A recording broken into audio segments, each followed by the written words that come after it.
নিজ স্ত্রীর সাথে বিবাদের জেরে শ্বশুর বাড়িতে গুলি তাণ্ডব চালিয়েছিল অভিজিৎ দাস নামে এক ব্যক্তি। অবশেষে পুলিশি তৎপরতায় আটক হলো মূল অভিযুক্ত অভিজিৎ দাস সহ আরো 3 অভিযুক্ত। সেই সাথে ব্যবহৃত পিস্তলটিও উদ্ধার করে পুলিশ। ঘটনার বিবরণে জানা গেছে, তেলিয়ামুড়া থানাধীন দক্ষিণ পুলিনপুর এলাকার বাসিন্দা অভিজিৎ দাসের সাথে তেলিয়ামুড়া থানাধীন কুইশার টিলার বাসিন্দা হারাদন দাসের মেয়ের বিবাহ হয়। কিন্তু বিয়ের পর থেকেই নেশাগ্রস্ত হয়ে স্ত্রীর ওপরে অকথ্য নির্যাতন চালাতে শুরু করে অভিজিৎ দাস। অবশেষে স্বামীর অত্যাচার সহ্য করতে না পেরে গত কিছুদিন পূর্বে শ্বশুর বাড়ি ছেড়ে তেলিয়ামুড়া থানাধীন কুইশার টিলাস্থিত বাপের বাড়িতে চলে আসে অভিজিতের স্ত্রী।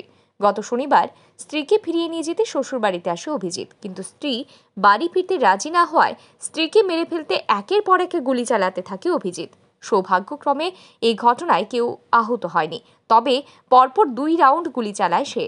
গুলির আওয়াজে স্থানীয়রা ছুটে এলেই ঘটনাস্থল ছেড়ে পালিয়ে যায় অভিযুক্ত অভিজিৎ দাস ও তার সাথীরা। ঘটনার সাথে সাথে অভিযুক্তের বিরুদ্ধে থানায় মামলা করে তার শ্বশুর বাড়ির লোকেরা। অভিযোগ পেয়ে তদন্তে নেমে বুধবার মাঝরাতে এই ঘটনার সাথে জড়িত 3 অভিযুক্তকে চারিপাড়া শ্মশান এলাকা থেকে গ্রেফতার করে পুলিশ। অপরদিকে ঘটনার মূল অভিযুক্ত অভিজিৎ দাসকেও বৃহস্পতিবার গ্রেফতার করতে সক্ষম হয় পুলিশ।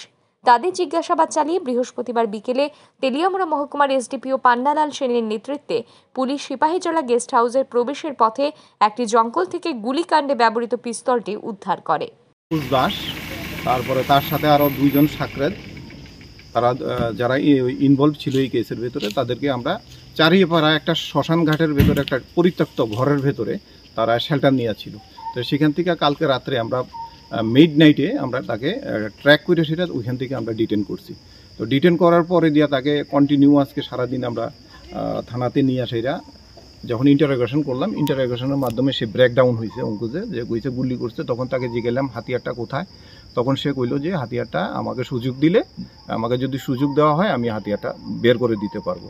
তখন আমরা সাথে সাথে এসডিএমকে রিকুইজিশন দিলাম যে তার ডিসক্লোজার স্টেটমেন্টটা রেকর্ড করার জন্য একজন এক্সিকিউটিভ ম্যাজিস্ট্রেটকে দেওয়ার জন্য। এখন অ্যাকর্ডিংলি উনি ডিসিএম বিশ্বজিৎ মজুমদার ওনাকে অ্যাপয়েন্টমেন্ট করেছে।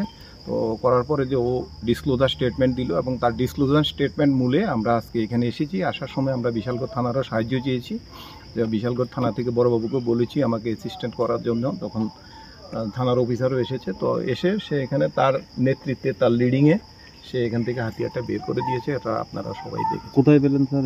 এটা অ্যাকচুয়ালি সিপাহীজলা জুর ভেতরে যে অ্যাপ্রোচটা আছে, এখানে যে ডাক বাংলাটা সিপাহীজলা যে গেস্ট হাউস আছে, এই গেস্ট হাউসের রাস্তাটা ঠিক মিডলে একটা গেট, ছোট্ট একটা গেট আছে, পরিত্যক্ত গেটের মতো। এই গেটটার নিচে জঙ্গলের ভেতরে একটা গামছা দিয়ে পেঁচিয়ে রাখা অবস্থায় সেটাকে পাওয়া গেছে।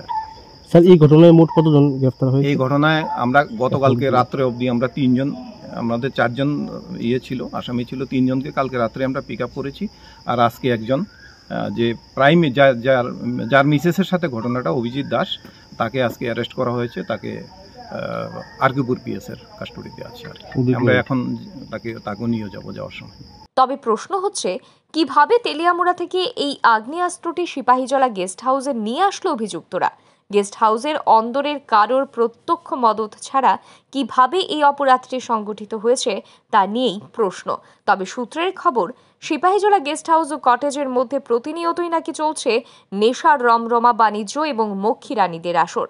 Bureau report, RE news.